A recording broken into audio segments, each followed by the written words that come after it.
বিসমিল্লাহির রহমানির রহিম। আলহামদুলিল্লাহ। আমরা যারা অনলাইনে গণিত শিখতে বসেছি, আমার পক্ষ থেকে আমি প্রত্যেককে আন্তরিক শুভেচ্ছা ও সালাম জানাচ্ছি।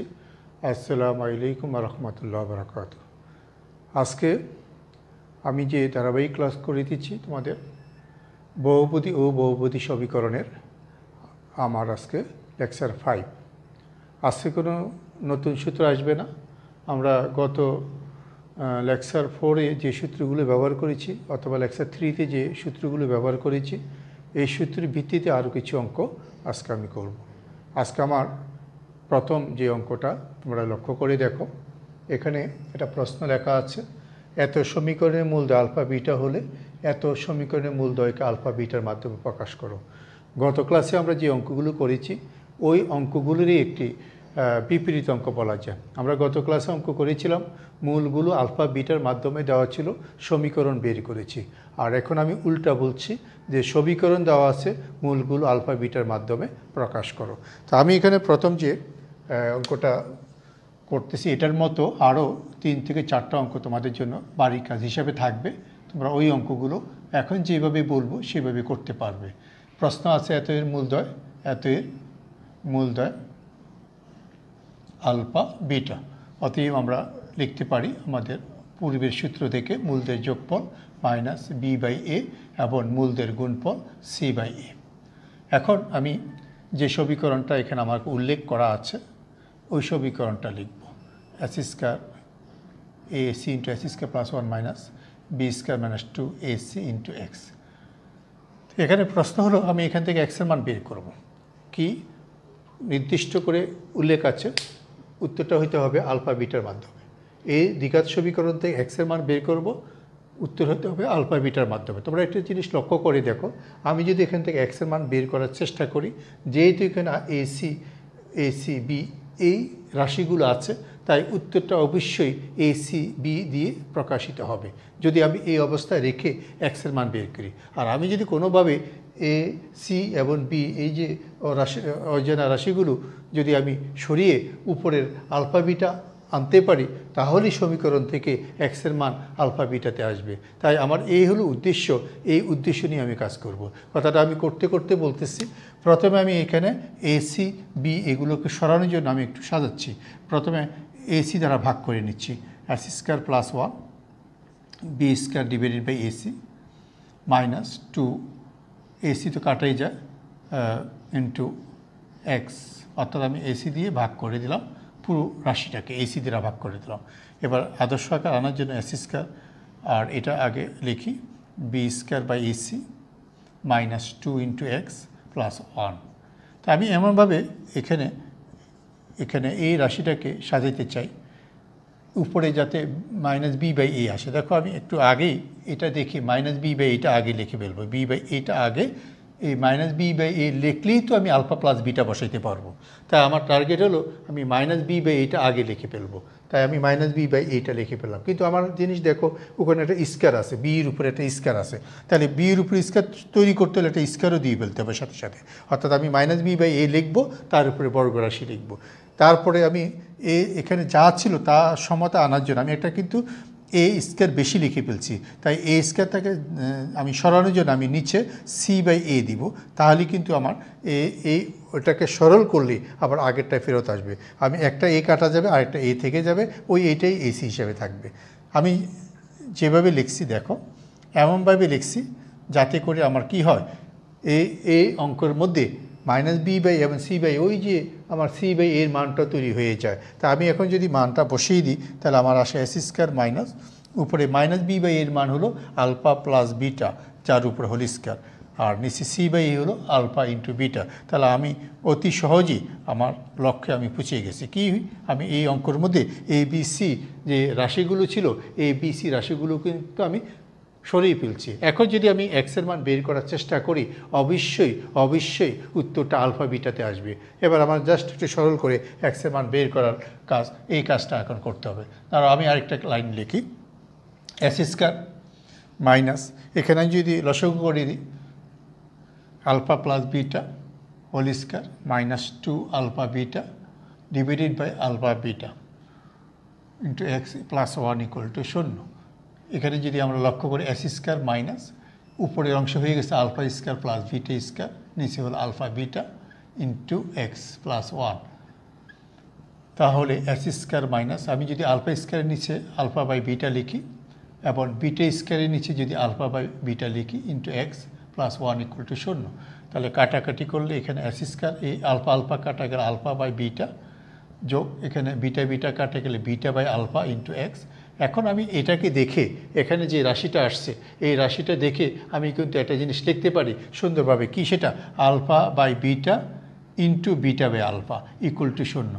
এখানে যদি আমরা লক্ষ্য করি আমার কিন্তু এই আলফা আলফা কাটা যায়, বিটা বিটা কাটা যায়, ওই আমার রাশিটাই থাকে। তাহলে আমি এখানে দেখো আমি যে কাজটা করলাম আমার কিন্তু ওই যে মানটা এসেছে এই যে alpha by beta into alpha alpha কাটা বিটা বিটা যে মানটা এসেছে 1 এসেছে। তা আমি কি এখান থেকে বলতে পারি না এই দ্বিঘাতের মূল দুইটি কী কী? এস স্কোয়ার মাইনাস এই যে এই দুটার যোগফল ইন্টু এক্স, এই দুটার গুণফল। আমি সরাসরি এক্সের মান বলতে পারি, অথবা আমি আরও একটু সরল করে এক্সের মান বের করে দেখাতে পারি। আমি দুইভাবেই লিখতে পারি। তাহলে আমি এখন এভাবেই লিখে দিলেই হবে। সুতরাং মূলদয় alpha by beta comma beta by alpha হয়ে গেল। তো আমার এখানে অঙ্কটার একটা মুখ্য ব্যাপার, আমি প্রথম কথাগুলো আবার বলছি যে এখানে বইতে কিছু প্রশ্ন পাওয়া যায়, মূলগুলো আলফা বিটার মাধ্যমে প্রকাশ করো। যখনই এমন কোনো প্রশ্ন আমাকে সৃষ্টি করতে বলবে, এমন কোনো অঙ্ক করতে বলবে, আমার লক্ষ্যই থাকবে আমি কি করব, এই প্রশ্নের মধ্যে যে দ্বিঘাত সমীকরণটা আছে এখানে যে এ বি সি রাশিগুলো আছে এ বি সিকে সরাবো আমার B by A C by A সাহায্যে। এগুলো সরানোর পর আমি যখন সব আলফা বিটা তৈরি করে ফেলতে পারবো, এবার আমি সমাধান করার পর মূলগুলো পেয়ে যাব। এইরকম অঙ্ক যতগুলো আছে বইতে, পাঠ্য বইতে আমরা কাছাকাছি ক্যালকুলেশন বেশিরভাগই আমি একটা অঙ্ক মাত্র করে দিয়েছি, বাকিগুলো তোমরা অবশ্যই করার চেষ্টা করবে। ঠিক আছে, আমরা এরপরের অঙ্কটা যাচ্ছি। আমরা এবারে প্রশ্নটা দেখি। প্রশ্নতে দেওয়া আছে এত এর একটি মূলের দ্বিগুণ হয় তবে দেখাও যে এত অথবা এত। অঙ্কটা প্রশ্ন দেখে মনে হতে পারে এটা সহজ, কিন্তু ভিতরে এটা ক্যালকুলেশনে যদি আমরা একটু ঝামেলা করি পেরে আমরা অঙ্কটা মিলাতে পারবো না। জাতীয় পরীক্ষায় এসেছে বেশ কিছু অঙ্ক যেগুলো বেশি আসে, তার মধ্যে এটা একটা। তাহলে আমি এখানে প্রশ্ন উল্লেখ আছে যে একটা সমীকরণ একটি মূল অপরটি দ্বিগুণ। তাই আমি যদি খেয়াল করি প্রশ্ন অনুযায়ী আমাকে লিখতে হবে যে আমি দ্বিতীয় সমীকরণটার মূল যদি আলফা ধরি, প্রশ্ন অনুযায়ী বি এক্স প্লাস এ ধরি, এত এর একটি মূল আলফা। তাহলে আমি প্রশ্ন শর্ত অনুযায়ী লিখতে পারি তার প্রথম সমীকরণ যেটা বি এক্স প্লাস সি, এতের একটি মূল হবে 2 আলফা। তো প্রশ্ন অনুযায়ী আমি লিখলাম, বলছি প্রথম সমীকরণে একটি মূল, দ্বিতীয় সমীকরণে একটি মূলের দ্বিগুণ। তাই আমি দ্বিতীয় সমীকরণে একটি মূল কী ধরলাম? আলফা ধরলাম। তাই প্রথম সমীকরণের মূল হবে তার দ্বিগুণ 2 আলফা। তাই মূলের একটা বৈশিষ্ট্য হলো মূল পদার্থ সমীকরণকে সিদ্ধ করে। তাই আমি আলফাটা আমার দ্বিতীয় সমীকরণে আর 2 আলফাটা আমি প্রথম সমীকরণে বসাই দিব। সুতরাং আমি লিখি 2 আলফা যদি প্রথম সমীকরণে বসাই, A into 2 alpha whole square B into 2 alpha plus C, অর্থাৎ মূলের বৈশিষ্ট্য অনুযায়ী মূল সমীকরণকে সিদ্ধ করে এই সমীকরণটা পেয়েছি। তাহলে এখানে সরল করলে 4a alpha square 2b alpha plus C equal to 0। এটাকে একটা নাম্বার দিয়ে রেখে দিলাম 1। আর আলফা যেহেতু প্রথম সমীকরণ, দ্বিতীয় সমীকরণের মূল, যে প্রশ্ন আমি ধরছি এতের একটি মূল আলফা, তা আমি লিখতে পারি আবার প্রথম সমীকরণের জন্য আলফার জন্য দ্বিতীয় সমীকরণে বসাই দিলে c alpha square plus B alpha plus A equal to 0। এটাকে নাম্বার দিলাম 2। তাহলে আমি এখানে সমীকরণটা আবার বলছি, আলফা যেহেতু এই সমীকরণ এখানে c s square plus b x plus এর একটি মূল, তাই এই আলফাটা এক্সের জায়গায় বসিয়ে দিলাম। তাহলে এখানে কি করলাম? মূলের বৈশিষ্ট্য প্রয়োগ করলাম। যে মূলের বৈশিষ্ট্য কি? একটা সমীকরণের একটি মূল যদি জানা থাকে ওই মূল প্রদত্ত সমীকরণকে সিদ্ধ করে, এই শর্তটা অনুযায়ী আমি এটা লিখলাম। এবার আমি এই দুইটা সমীকরণের মধ্যে বর্জ্যগুণন করব। আমি তোমাদের একটু পরে আরেকটা বা দুইটা অঙ্ক করব সাধারণ মূলের অঙ্ক।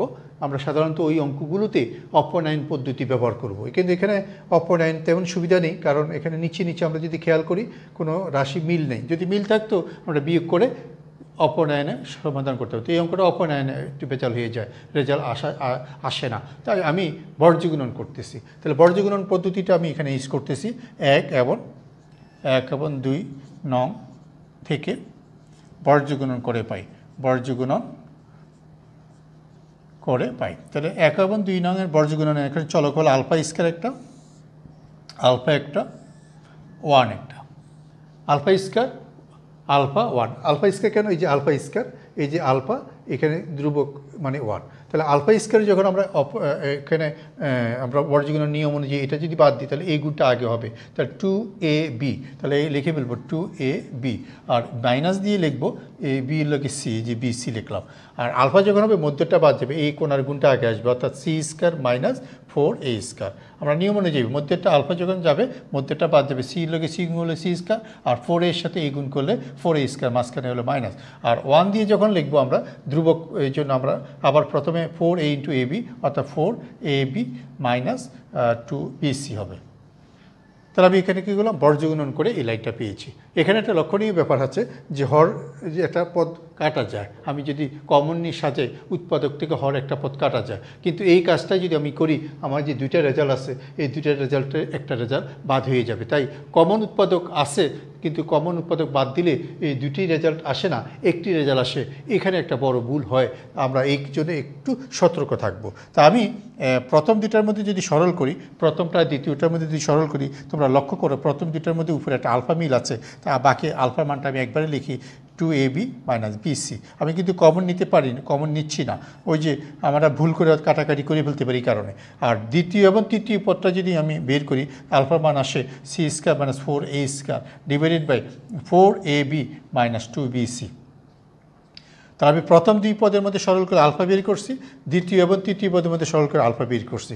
যেহেতু 2 আলফা সমান, তা আমরা কি করতে পারি? 2 আলফা সমান দেখাইতে পারি। তা আমি উপরে এটা দেখাচ্ছি, অতএব এই দুইটার সাথে সমান হয়, তাহলে আসে 2ab minus b c divided by c square minus 4a square equal to c square minus 4a square divided by 4ab minus 2bc।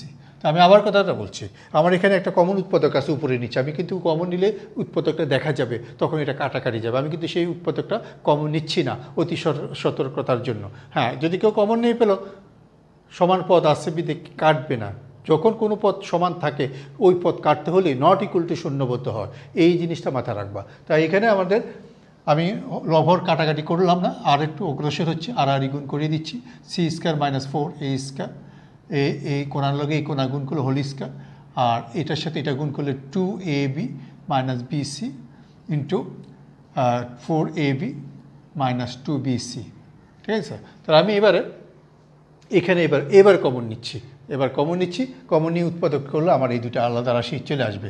তা আমি এবার কমন নিচ্ছি, দেখো এই ভিতরে উৎপাদক করলে সি প্লাস 2a উৎপাদক করতেছি, সি প্লাস 2a, যেহেতু হোল স্কয়ার আছে হোল স্কয়ার হবে, আর একটা হবে C minus 2a whole square হবে। অর্থাৎ আমি কী করলাম? এ স্কয়ার মাইনাস বি স্কয়ার সূত্র ইউজ করলাম ভিতরে, আর স্কয়ার থাকাতে দুইটার উপর স্কয়ার দিয়ে দিলাম। আর ডান পাশে আমি একটা কাজ করব, কমন নিব। তা আমি একটু বুদ্ধি করে কমন নিব। মাইনাস বি যদি কমন নিই, তাহলে মাইনাস বি যদি কমন নিই প্রথম রাশির থেকে, তাহলে থাকে এই মাইনাস বি কমন নেওয়ার কারণে থাকে C minus 2a, C minus 2a। ঠিক অনুরূপভাবে এখান থেকেও যদি মাইনাস বি কমন নিই থাকে, দেখো মাইনাস 2b কমন যায়, মাইনাস 2b কমন যায়, মাইনাস 2b কমন যায়, তাহলে মাইনাস 2b যদি কমন যায় থাকে 2b কমন নিলে সি মাইনাস 2a। তাহলে এই কমনগুলো আমাদের একটু বুদ্ধি করে নিতে হবে। এবার আমি সবগুলো বামে এনে কমন নেব, C plus 2a whole square, C minus 2a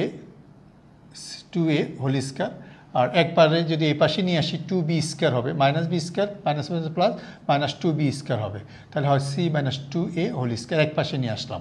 এবারে আমরা সি মাইনাস 2a হোল স্কয়ারটা কমন নেব, কমন নিলে বাকি থাকে C plus 2a whole square minus 2b square. দেখো আমি খুব সতর্ক ছিলাম, আমি উভয় দিকে সমান পথ আসা শর্ত এখানেও কাটাকাটি করিনি, এক পাশে এনে কমন নিয়েছি। এবার আমাদের দুইটি উৎপাদক এসেছে, হয় এত শূন্য অথবা এত শূন্য দিয়ে আমরা একটা রেজাল্ট পেয়ে যাব, অথবা এত শূন্য দিয়ে আরেকটা রেজাল্ট পেয়ে যাব। যে ক্লাসগুলোতে আমি যে অঙ্কগুলো করি কিছু অঙ্ক আছে ক্যালকুলেশন অনেক ঝামেলা, তার মধ্যে আজকের ক্লাসের মধ্যে এই অঙ্কটা আমি বলবো সবচেয়ে ঝামেলার অঙ্ক আজকের ক্লাসের মধ্যে। যদিও আমি অনেকগুলো অঙ্ক আলোচনা করব, আজকের ক্লাসের ঝামেলার অঙ্ক এটা আমি পড়ার সময় চিহ্নিত করে রাখবো। ঠিক আছে, তাহলে আমরা এবার এরপরের অঙ্ক যাচ্ছি। তাহলে আমরা দেখতেছি যদি একটা সমীকরণ দেওয়া আছে এত, আরেকটা সমীকরণ দেওয়া আছে এত, সমীকরণ দুটির একটি সাধারণ মূল থাকে, তাহলে দেখা হয়েছে a plus b plus C equal to 0। আরও দেখা হয়েছে তাদের অপর দুটি মূল দ্বারা এত সমীকরণ সিদ্ধ হবে। প্রশ্নটা দুইটা অংশ। প্রথমে দুইটি সমীকরণ দেওয়া আছে, তাদের দুইটি মূলের একটি মূল হলো সাধারণ, অর্থাৎ সাধারণ মূল। আমরা এখন পরপর যে অঙ্কগুলো করব এগুলোকে বলা হয় সাধারণ মূল। ঠিক আছে, দুইটি মূলের মধ্যে একটি মূল হলো সাধারণ। আবার কথাটা বলছি, প্রথম সমীকরণের দুইটি মূল, পরের সমীকরণের দুইটি মূল, এই দুইটি মূলের মধ্যে একটা কমন মূল যেটা উভয় সমীকরণকে সিদ্ধ করে, এটা প্রশ্নের শর্তের মধ্যে দেওয়া আছে। এই শর্ত থেকে আমাকে প্রমাণ করতে হবে a যোগ b যোগ c ইকুয়াল টু 0। এটা একটা অঙ্ক। এবার প্রশ্নে যে সাধারণ মূলটা আছে, এই মূল ছাড়াও তো আরও দুইটা মূল আছে, এখানে একটা মূল আছে, এখানে একটা মূল আছে, ওই দুই মূল দ্বারা গঠিত সমীকরণটা এত হবে, তোমাকে যুক্তি দিয়ে দেখাইতে হবে। এই হলো আমার প্রশ্নের দুইটা অংশ। আসি আমি অঙ্কটা, সাধারণ মূলের অঙ্ক। এই অঙ্কটার পর আরও বেশ কিছু অঙ্ক আছে পাঠ্য বইতে, সাধারণ মূলের অঙ্ক একটু বেশি আছে পাঠ্য বইতে। তাহলে আসো আমি অঙ্কটা কীভাবে সাজাচ্ছি। তাহলে প্রথমে আমি এখানে প্রথম যে সমীকরণ দুইটি দেওয়া আছে, এই দুইটি সমীকরণ একটাকে 1 নাম্বার দিলাম আর আরেকটাকে 2 নাম্বার দিলাম, x² plus cx plus ab equal to 0। তো আমি ধরে নিচ্ছি, ধরি 1 ও এবং 2 নং এর সাধারণ মূল আলফা। তাহলে আমরা সাধারণ মূলের অঙ্ক শুরু করলাম। যে সকল অঙ্কের সাধারণ মূলের অঙ্ক যেটাতেই বলবে আমরা কি করব, সাধারণ মূলটা ধরে নিব। যে প্রথম সমীকরণ এবং দ্বিতীয় সমীকরণ লিখব, ধরে নিব এই দুটি সাধারণ মূল আলফা। তা আমি আলফাটাতে যে ধরলাম, এই আলফা উভয় সমীকরণকে কি করবে, সিদ্ধ করবে। যেহেতু মূলের বৈশিষ্ট্য কি, যা সমীকরণকে সিদ্ধ করে। তাহলে আমি লিখতে পারি এই 1 থেকে আমরা লিখতে পারি যে alpha square plus B alpha plus A C equal to 0, অর্থাৎ 1-এর মধ্যে এক্সের জায়গায় আলফা বসাই দিলাম। ঠিক 2-এর মধ্যেও আমি লিখতে পারি এক্সের জায়গায় আলফা বসাই দিব, যেহেতু মূলের বৈশিষ্ট্য হলো সমীকরণকে সিদ্ধ করে। তাহলে আমি এই দুইটা সমীকরণ কীভাবে লিখলাম আবার বলছি, যেহেতু আমি সাধারণ মূল আলফা ধরে নিয়েছি, আলফা উভয় সমীকরণকে সিদ্ধ করে, তাই আমি প্রথম সমীকরণ এক্সের জায়গায় আলফা বসাইছি, দ্বিতীয় সমীকরণও আমি এক্সের জায়গায় আলফা বসাইছি। এই তাহলে এখানে যদি আমরা লক্ষ্য করে দেখি যে দুইটি সমীকরণ আমি নিচে লিখলাম, এখানে আমরা বর্জ্য গুণন অথবা অপনয়ন দুইটা যে কোনো একটা পদ্ধতি ব্যবহার করতে পারি। আমি দেখলাম অপনয়নের সুবিধা, তাই আমি নিচে বিয়োগ করে দিচ্ছি। অপনয়নে আমি আলফার মানটা বের করতেছি, 3 থেকে 4 বিয়োগ করে দিলাম। তাহলে এখানে আলফা স্কয়ার কাটা যায়, এই b minus c into alpha. তারপরে এখানে আমি বি মাইনাস সি আনার জন্য নিচেরটা আগে লিখতেছি A B minus C equal to 0। আমি বিয়োগ করে সাথে সাজাই ফেললাম। তাহলে এখানে দেখো বি মাইনাস সি কমন যায়, তাহলে থাকে alpha minus a equal to 0। তাহলে এখানে আমি যদি লিখি হয় b minus C equal to 0, অথবা লিখতে পারি alpha minus a equal to 0।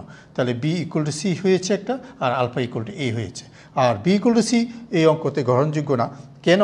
B equal to C যদি তুমি গ্রহণ করো, যে প্রদত্ত সমীকরণ 1 এবং 2 আমরা যেটা লিখেছি, বি সমান যদি সি হয়, সমীকরণ 1 এবং 2 একদম একই হয়ে যায়, তাহলে এটা গ্রহণযোগ্য নয়। তাই বি ইকুয়াল টু সি গ্রহণযোগ্য না। তাহলে আমরা বলবো বি ইকুয়াল টু সি ইহা গ্রহণযোগ্য না, ইহা গ্রহণযোগ্য নয়। তাহলে গ্রহণযোগ্য নয় কারণটাও লিখতে পারো, কারণ বি ইকুয়াল টু সি হলে প্রদত্ত 1 এবং 2 সমীকরণ একই হয়ে যায়, তাহলে আলফা ইকুয়াল টু এ গ্রহণযোগ্য। আমার প্রশ্ন ছিল সাধারণ মূল আলফা, তাহলে আমি সাধারণ মূল পেয়ে গেছি। সাধারণ মূল তাহলে কত দাঁড়াইলো, এখানে আমি যেটা এখন পেয়েছি এটাই সাধারণ মূল।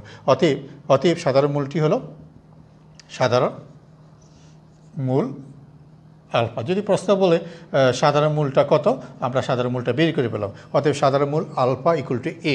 এবার এ 3 অথবা 4 যে কোনো একটাতে বসাই দাও, 3 অথবা 4 যে কোনো একটাতে বসাই দাও। যদি আমি 3-এ বসাই দিই, 3-এ দেখো কি দাঁড়ায়, 3-এ যদি আলফার জায়গায় এ বসাই দিই, তাহলে দাঁড়ায় A square plus B A plus A C equal to 0।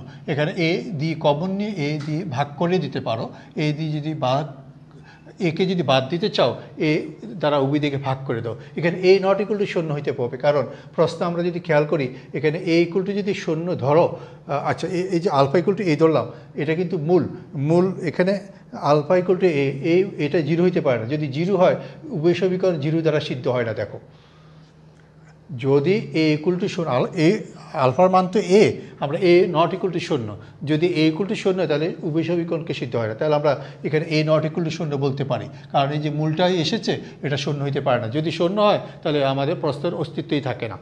তাহলে আমি আমার প্রমাণের প্রথম অংশ প্রমাণ করে পেলাম, এ যোগ বি যোগ সি ইকুয়াল টু শূন্য। প্রমাণ দুইটা অংশ, প্রথম অংশ শেষ। প্রশ্নের অপর অংশটা একটু ভালো করে বুঝি।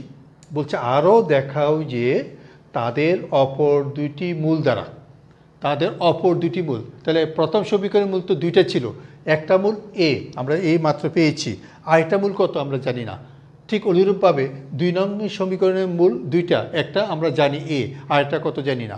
এই যে জানি না যে দুটি মূল, এই দুই মূল দ্বারা গঠিত সমীকরণ বের করতে বলছে, যে সমীকরণটা এখানে প্রশ্নের উত্তরের মধ্যে দেওয়া আছে। তাহলে আমি এখানে সেকেন্ড পার্টটা যদি আসে, আমি কি করব, যে প্রথমে আমি লিখব এক নং এর দুইটি মূলের গুণফল, দুইটি মূলের গুণফল, আমাদের সূত্র আছে আমরা জানি, গুণফলের সূত্র হলো এই অঙ্কতে গুণফল হলো এই যে এসি। দেখো মূল দ্বয়ের গুণফল, 1 নং এর দুইটি মূলের গুণফল এসি।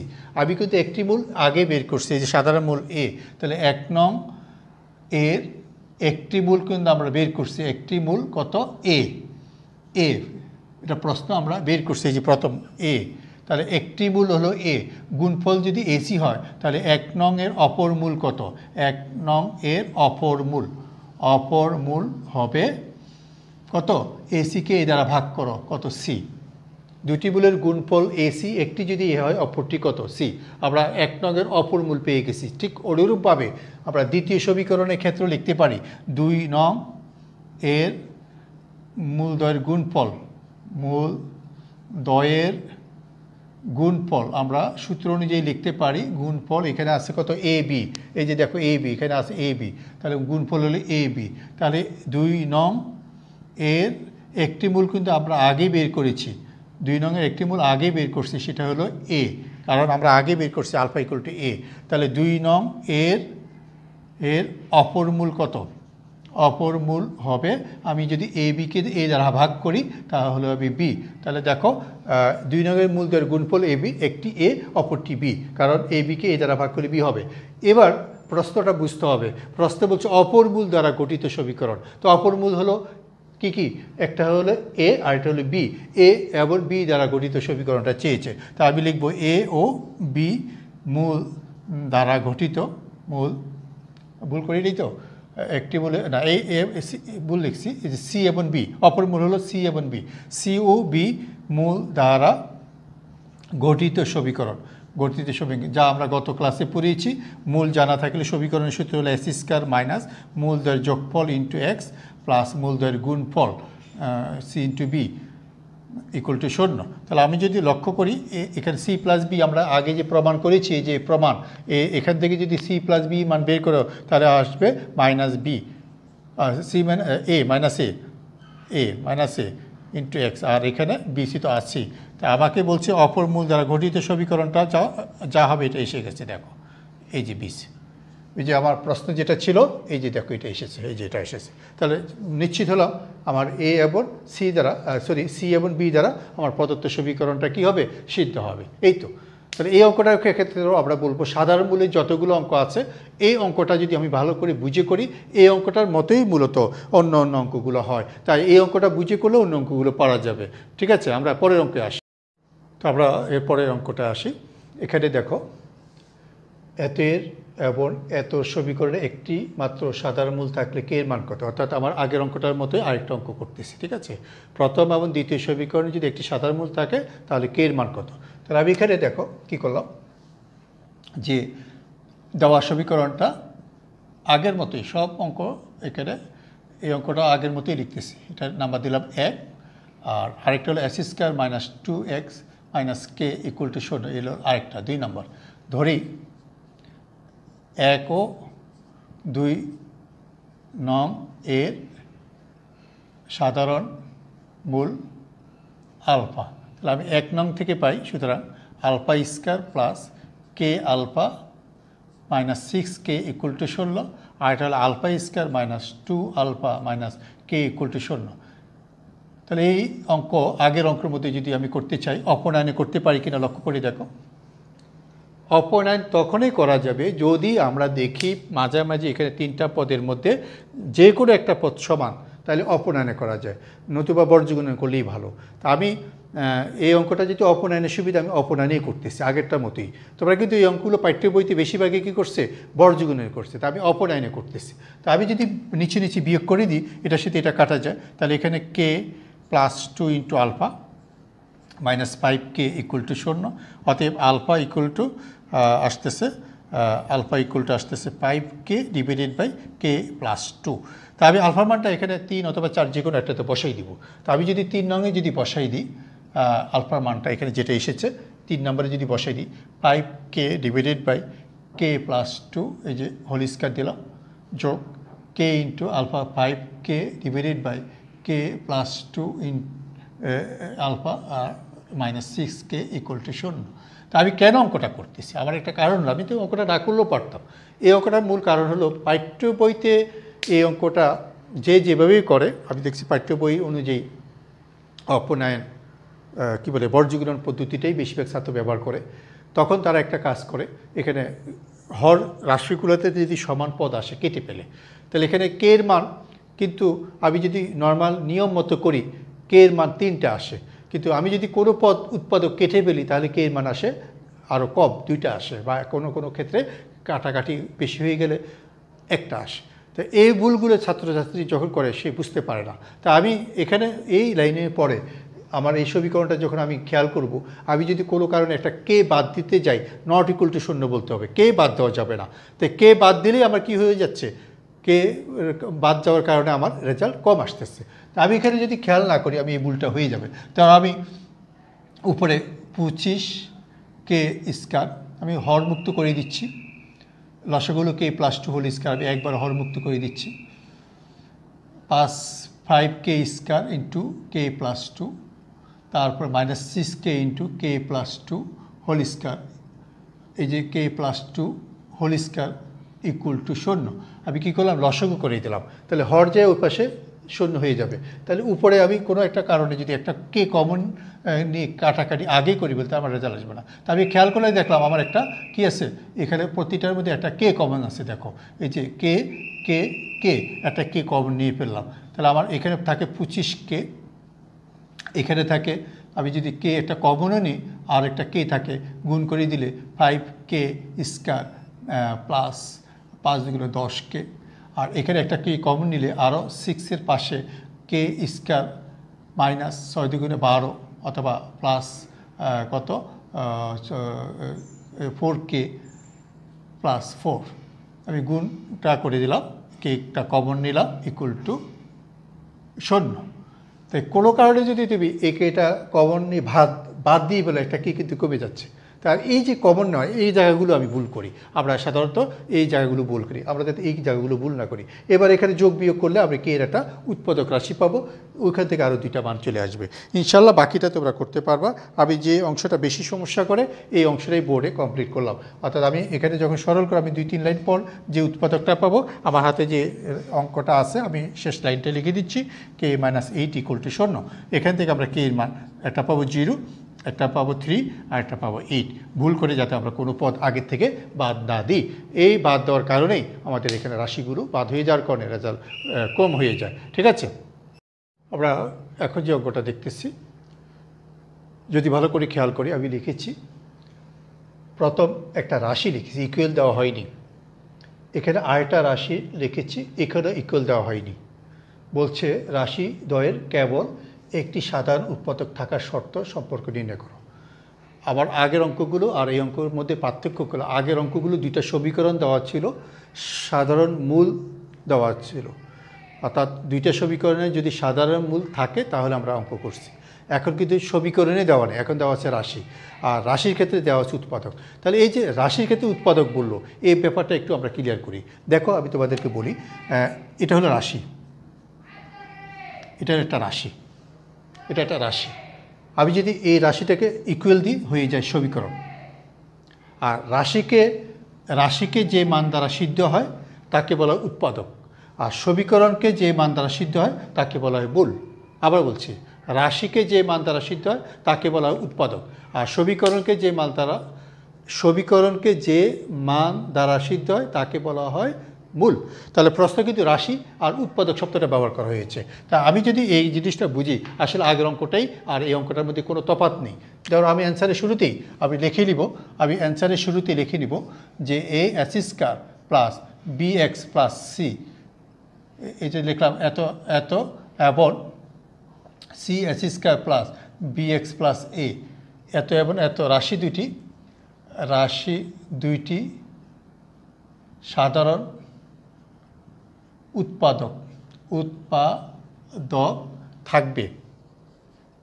থাকবে যদি a s square plus b x plus C equal to 0 এবং c s square plus b x plus A equal to 0, অর্থাৎ ইকুয়াল টু 0 দেওয়ার সাথে সাথে হয়ে যাবে সমীকরণ।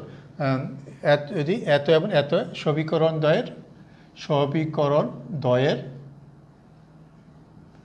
দ্বয়ের সাধারণ মূল থাকে, ঠিক আছে, মূল থাকে। তাহলে আগের অঙ্কটার মতো ইকুয়াল টু দেওয়ার সাথে সাথে হয়ে গেল কি, রাশি। আর সরি, রাশিকে ইকুয়াল দেওয়ার সাথে সাথে হয়ে গেল সমীকরণ। আর প্রশ্ন ছিল রাশি আর ছিল উৎপাদক, আবার ইকুয়াল দেওয়ার সাথে সাথে হয়ে গেল কি, সমীকরণ, হয়ে গেল মূল। এখন হয়ে গেল কি, মূল। তাহলে সাধারণ মূলের অঙ্ক আমরা কি করছিলাম আগের অঙ্কের মতো, তা আমরা লিখব সাধারণ মূল আলফা, তাহলে আলফা আবার উভয় সমীকরণকে সিদ্ধ করে, অতএব লিখব A alpha square B alpha plus C equal to 0, এখানেও লিখব C alpha square plus B alpha plus A equal to 0। আমি এখানেও যদি খেয়াল করি অপনয়ন করলে আমার একটা লাভ হয়। আমি এটাকে একটা নাম্বার দিলাম ধরো 2 বা 1, আগে যদি নাম্বার দিই নেই এটাকে নাম্বার দিলাম ধরো 3, 2 1 দিলাম 2 দিলাম। তাহলে এখানে বিয়োগ করে দিলে আমার মাঝখানে পদটা কাটা যায়। আমি অপনয়নে যদি সুবিধা হয় অপনয়নে করব, আমার এই অঙ্কটাও অপনয়নে সুবিধা, তাই আমি অপনয়নে করলাম, মাঝখানে পদ কাটা যায় এ মাইনাস সি ইকুয়াল টু 0। তাহলে আমি যদি লক্ষ্য করি এ মাইনাস সি কমন যায়, তাকে alpha square minus 1 equal to 0, a minus c not equal to 0, কারণ এই মাইনাস সি যদি 0 হয় প্রদত্ত সমীকরণ একই হয়, এটা সম্ভব না। তাই alpha square minus 1 equal to 0, অতএব alpha equal to plus minus 1। এই আলফার মানটা যদি আমি একে বসিয়ে দিই, আমার যে প্রশ্নটা চেয়েছে A plus minus 1 whole square B plus minus 1 plus C equal to 0, ওরা চেয়েছে একটা শর্ত, আমি এই শর্তটা পেয়ে গেছি। এটাই নির্ণয় শর্ত। অনেক সময় প্রশ্নের মধ্যে অ্যান্সারটা দিয়ে দেওয়া থাকে। তো আবার এই অঙ্কটার মধ্যে আমরা সুন্দর একটা জিনিস পেয়েছি, উৎপাদক আর রাশি মূল সমীকরণ। অনেকে আমরা উৎপাদক কার হয় এটা বুঝি না, রাশির ক্ষেত্রে উৎপাদক আর সমীকরণের ক্ষেত্রে মূল। আবার বলছি কথাটা, যে মান সমীকরণকে সিদ্ধ করে তাকে বলা হয় কি, মূল, আর যে মান রাশিকে সিদ্ধ করে তাকে বলা হয় কি, উৎপাদক। এই অঙ্কের মধ্যে এটা খেয়াল রাখতে হবে। আমাদের অনেকেই আছে অঙ্কগুলো সাজাইতে গেলে অনেকে কিছুই লেখে না, এমনি অ্যান্সার করে চলে আসে। তাই আমার অতি সতর্ক থাকতে হবে, এই প্রশ্নের ক্ষেত্রে অতি সতর্ক থাকতে হবে। তাই আমি এই শেষ আজকে আলোচনায় যে অঙ্কটা করলাম এই অঙ্কটার ব্যাপারে অতি সতর্ক থাকব। ঠিক আছে, আজকের ক্লাসে আমরা দুইটি একটা কমন অংশ সাধারণ মূলের অঙ্ক আলোচনা করেছি। বেশিরভাগ অঙ্কই সাধারণ মূলের অঙ্ক ছিল, প্রথম একটা অঙ্ক ছাড়া বাকি সবগুলো অঙ্কই সাধারণ মূলের অঙ্ক ছিল। আমরা চেষ্টা করব ক্লাসটা ভালো করে বুঝতে। এই ক্লাস থেকে অনেক অঙ্ক আছে জাতীয় পরীক্ষা এসেছে। আমরা প্রত্যেকেই ভালো থাকি এই কামনা রেখে আমি আমার ক্লাস এখানে শেষ করতেছি। খোদা হাফেজ।